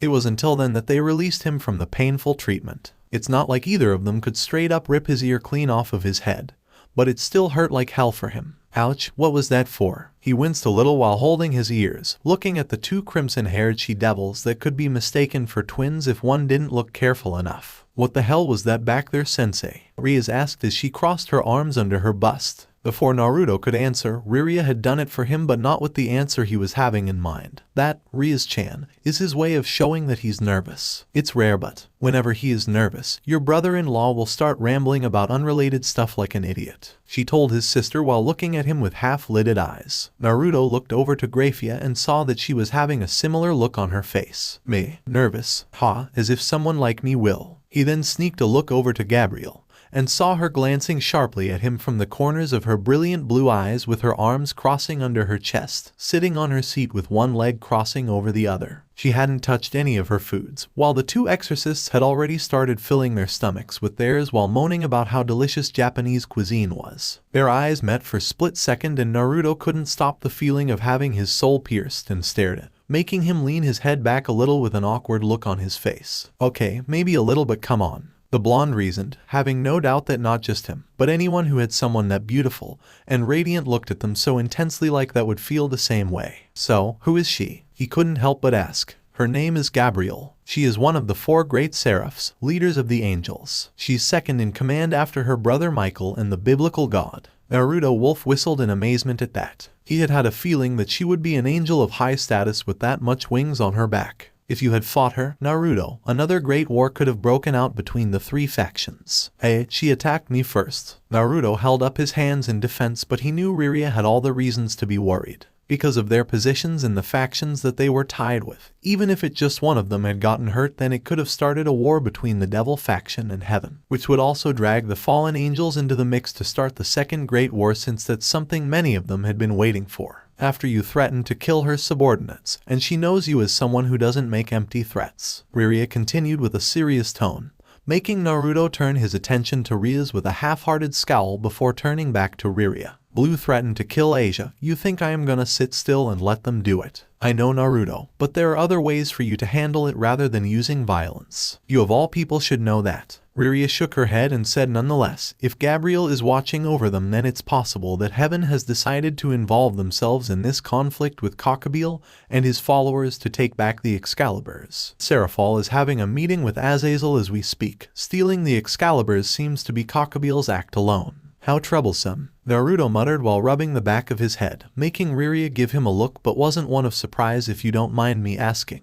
What is her beef with me anyway? The blonde looked over at Gabriel, who was talking to Zenobia with an angelic smile on her face. Have we met before? I have the feeling we have met before, but... the blonde asked while wolf whistling inwardly. He had met many beautiful women in his life, but she was the only one who had taken his breath away just because she was so beautiful. It was kinda like how he first saw Rias at Ria's wedding, but it was also because of his love for her resurfaced. Not that he didn't think Rias wasn't as beautiful as Gabriel, but if he ever had the chance to really compare them, then he would no doubt come to the conclusion that their beauties stayed true to their natures, devil and angel. But not that Gabriel's excellent figure wasn't as lewd as Rias though, and the way her thigh remained visible from between the short side of her skirt and the top of her metallic greaves was just the best. Please restrain yourself, Naruto-sama. As if she could read his mind, Gremory came to stand next to him and pinched his cheek, making him wince in pain. At the same time, both Rias and Rias were sending him a discountenancing look. After a moment, the silver-haired Queen of Annihilation released him, allowing Naruto to exhale in relief before looking at Rias, wanting an answer for his earlier question. You see the scar on her face? His wife started and Naruto nodded. It was difficult even to not notice a defect like that on a face as perfect as Gabriel's. You did that. Wait, what? He had had a hunch when he realized that he would not want to hurt her face again, even though he couldn't remember meeting her in the past. But that still didn't stop him from having a look of shock on his face. The same could be said to Rias and the members of her club, who were listening to their conversation on the side. Sensei, you scarred the most beautiful woman in heaven. On her face, Rias asked him in disbelief. It was an undeniable fact. Gabriel was the most beautiful woman and also the strongest in heaven, making her famous even among the devils in the underworld. Male devils wanted Gabriel for their harem, while the females idolized her and wished to be as beautiful as the seraph. And yet this man here, Naruto Uzumaki, had stabbed her in the face and left her with a scar that was permanent. Her brother Michael saved her life before you could do more than that, but the damage seemed to be permanent. Rias explained, and at that moment, Naruto had a flashback of a terrified Gabriel holding the bloodied left side of her face. She was kneeling behind a man with blonde hair like hers, as he stood between them holding his arm with one hand. A firm look on his face even though his arm was shaking. Like Gabriel, he had 12 wings stretching out magnificently from his back, but while his were colored in a unique gold, they lacked the radiant ethereal luminescence that Gabriel's had. Do you remember now? Not the whole thing, but I think now I know why she is so wary of me now. Naruto answered with a shrug of his shoulders. So any idea why I did that? Cause I am feeling like a fucking asshole right now. First it was Gremory and her fear of ramen. Now Gabriel and the scar on her absolutely flawlessly beautiful face. What else that he had done? No one hated you for it, Naruto. Rias shook her head and said with a soft smile, before the start of the Devil Civil War, the old Mao faction, who wished to fulfill their ancestors' fanatical ideals of world domination, continuously sparked conflicts with Heaven and Gregory all around the world. With no resistance to hold them back, their troops were free to make their masters' intentions known to the world. After all forms of negotiation failed, God and Azazel decided to send out their own forces, who met the old Mao faction's armies in a battle that was known as the largest conflict between the three factions since the Great War. However, it was also there that the Devil Civil War started. Oh, the Battle of the Three Armies. You mentioned that before. Yes, and because we were fed with fake information, Seraphol and I arrived late and couldn't stop the battle before it started. Gabriel, who led Heaven's side in that battle, mistook us as reinforcements for the devils of the old Mao faction and attacked me, leaving me with no choice but to defend myself. Ah, so you understand my feeling. Naruto teased with an impish smile, making Riria poke him in the chest. We were very close to war back there, Naruto. It's a different scenario, she reminded him seriously before she pointed her hand at the area between her arm and left shoulder. I was stabbed here while battling Gabriel. It wasn't her, but I couldn't remember who did it either. Nevertheless, I fell down, and when Gabriel saw the chance to remove me from the battle, she took it without hesitation. So let me guess, I saved you? He asked, and Riria nodded her head in confirmation with a soft smile. Yes, you came in and saved me, killing all those that dared to stand in your way, even the devils. It was then that the three biblical factions and the whole world fully understood just how dangerous you were. Gabriel tried to stand up for her soldiers, but she too was defeated.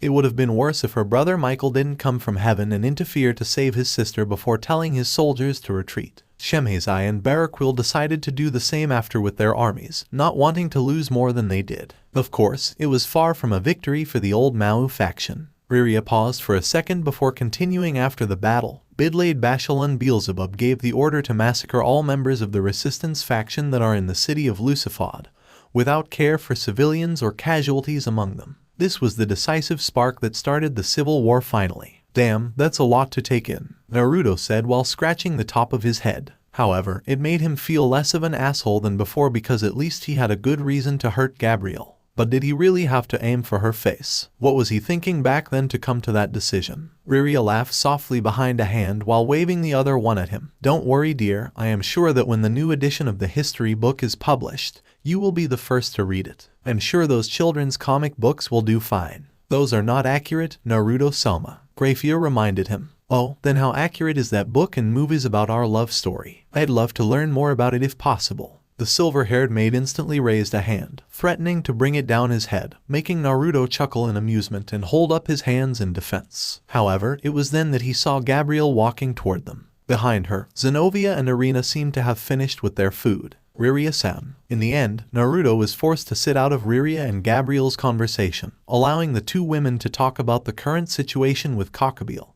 and the Excaliburs he had stolen in private. Having dinner with the Occult Research Club at their table, Naruto tried not to eavesdrop on them, but he did not need to do so with how Gabriel continued to look at him from time to time with Riria, knowing full well that the crimson-haired Mao had told her that he had lost his memories and didn't remember her or what he had done to her face in the past. She even started having a look of guilt on her face whenever their eyes met. In the end, the meeting between Riria and Gabriel ended in peace. Riria had offered to lend a hand in Zenobia and Irina's mission to retrieve the stolen Excaliburs as an act of goodwill.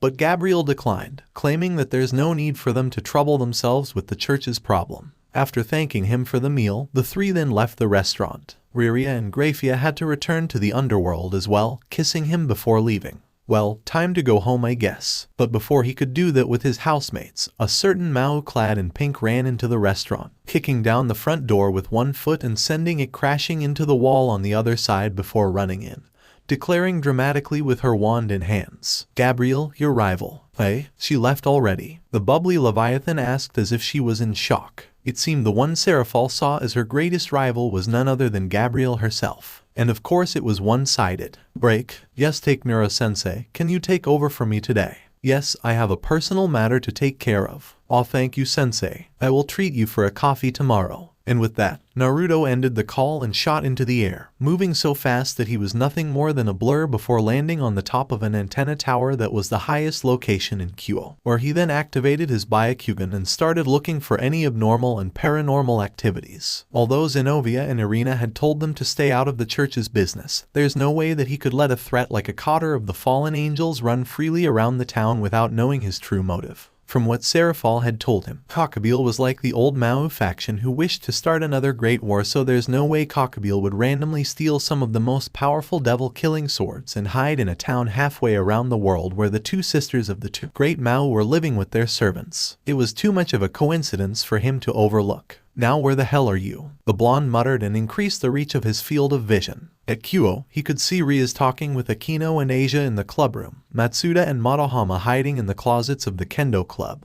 waiting for the female members to arrive with lecherous smiles on their faces. It was a useful ability, and it had been a while that he had used it for something other than research. With a 360 field of vision that could see even through walls, it didn't take long for Naruto to notice something that was definitely out of the ordinary. It wasn't what he was looking for, but at the same time not entirely unwelcome. Wow, she's hot. What's with that outfit? Is she a cosplayer? Ka-chan, is that an angel? Gabriel smiled when she heard that last question, but the rest confused her. Was there something wrong with her outfit? It had been centuries since the last time she was on Earth after all. Her search for Gabriel was cut short when she felt a presence behind her and turned around to see the smiling face of the Shinobi Naruto Uzumaki, forcing her to take a step back and cautious before she was able to remember what Riria Lucifer had told her the other night. Good morning, he acclaimed with a wave of his hand. Good morning, Shinobi Dono. The blonde stuttered rather nervously before she lowered her head to bow to him. You can call me Naruto, not a fan of titles or honorifics, Naruto said while waving a hand at her as she looked at him in confusion. This close, he could look directly into her innocent eyes, which were so clear he could see his own reflection in them. Looking for Gabriel and his followers. Yes, me too. The immortal shinobi then continued before Gabriel could say anything. This is something that I am doing on my own free will. Can't let someone like Gabriel run around this town with swords that can cause serious harm to my friends. Rias' sister and the other devils, I assume. Naruto nodded his head in confirmation. If you ask me, I'd rather have him removed from this town as soon as possible, but of course. He then put his hands on his waists and did his best Riria expression because if I do something rash I might start another great war between the three biblical factions, so I'm not allowed to do nothing. Who does she think I am? A child? He then huffed before looking down to see Gabriel staring up at him in mild surprise and amazement.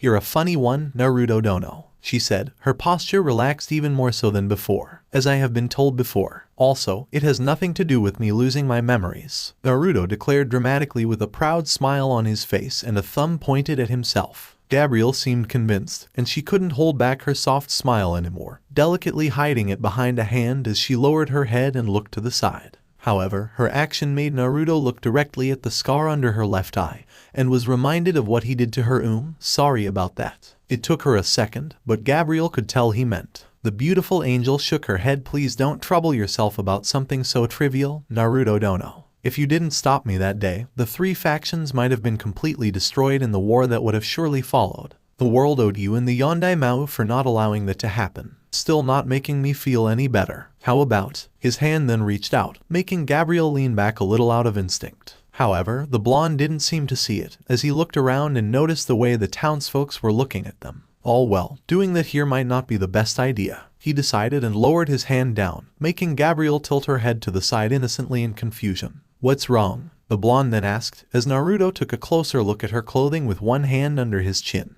What does an angel normally wear these days? He asked, making Gabriel look at herself. In his memory of her, she also wore a similar battle garb like the one she was wearing at the moment. He had seen Ravel and Rias using their magic to switch clothes before, so maybe Gabriel could do that too and didn't need to head back to her house or wherever she lived in heaven to change. Oh, there is something wrong with my clothes, isn't it? Gabriel asked, looking at herself for a second before raising a hand and making a white magic circle appear in her hand. Then let me. Before she could cast the spell, Naruto raised his hand and closed her palm, stopping her before she could do it. Didn't your brother teach you it's not okay to use magic around normal humans? Naruto asked, but then tilted his head to the side in confusion. Weird. He intended to use her father, the almighty biblical god himself, but for some reason he couldn't help but feel like it wasn't the right thing to do, so he used her brother instead. He did tell me to keep a low profile, but... Naruto then looked around and spotted a clothing store that wasn't too far from them. Come with me, he said, with a gesture of his hand to tell her to follow him, and she did, walking into the clothing store but didn't look anywhere else but at him. You know what this place is? He asked after sending a signal to the steward to let her know that he could handle this himself. I don't know, so why don't you tell me, Naruto Dono? Well, this is the blonde began, but came to a stop when he saw the look on her face. You're teasing me, aren't you? He asked, sending her a half-hearted glare. I'm sorry, we have clothing stores like this in heaven too, Naruto Dono. Gabriel smiled innocently while waving a hand at him. We might be a little behind compared to the human world, but we're not uncivilized. She then looked around for a second and found the clothing stall for women. She then picked out a white dress and asked him, holding it in front of her chest, will this do? Naruto nodded, and Gabriel answered him with a radiant smile before she turned around and went to look for the changing room, leaving the blonde behind to browse a wide selection of hoodies and t-shirts for male, realizing that it had been a while since the last time he had done some shopping for himself. He did not have to wait long, as Gabriel returned a moment later wearing the dress she had chosen earlier. "How do I look?" she asked before twirling around, almost causing him to have a commercial nosebleed because of how her skirt flew up and revealed that she wore white lacy underwear underneath. Naruto wasn't entirely sure, but since he met her this morning, he had started having a feeling that this angel had no sense of modesty or whatsoever. About uncivilized his ass. At least her underwear was those plain and boring things from the 90th. "It's not okay?" Gabriel asked in confusion and took another look at herself. She had seen female women wearing dresses like this one earlier that morning, so was it that color that was the problem? Before she could look back up at him, she felt a hand touch her left cheek and looked up to see Naruto smiling at her. His hand then burst into flame, but it didn't hurt or burn her, making her realize and see that it wasn't actual flame but a form of energy that was emanating from his hand reminiscent of flickering flames. After a moment, Naruto took his hand back with a smile and put his hand on her shoulder to turn her around, allowing her to look at her own reflection on the full-body mirror on the wall. "Now it's perfect," he said softly, and it was then that Gabriel realized the scar that he left under her left eye in the Battle of the Three Armies had disappeared. A soft gasp then escaped her slightly parted lips, before Gabriel found herself turning her eyes up to look at Naruto in the mirror with a radiant smile on her face. "You are truly a very kind man, Naruto Dono." "Thank you." She actually never cared about the scar all that much, but now, having it healed by the same man who had given it to her after all these years, it brought warmth to her chest and made her see him in an even new light. "Don't mention it, Gabriel-san. Thank you for joining us on this incredible journey through What If Immortal Naruto was in high school DxD. I hope you found it as intriguing and thought-provoking as we did. A big shout out to YagamiNguyen for crafting such a compelling story. Don't forget to check out their profile on ff.net for more amazing works. The link is in the description below. If you liked this video, please give it a thumbs up, share it with your friends, and don't forget to subscribe to Fanfic Fantasy for more fascinating explorations into the world of fanfiction and fantasy. Your support helps us create more content like this, and we're always excited to hear your thoughts and suggestions in the comments section. See you guys in the next video.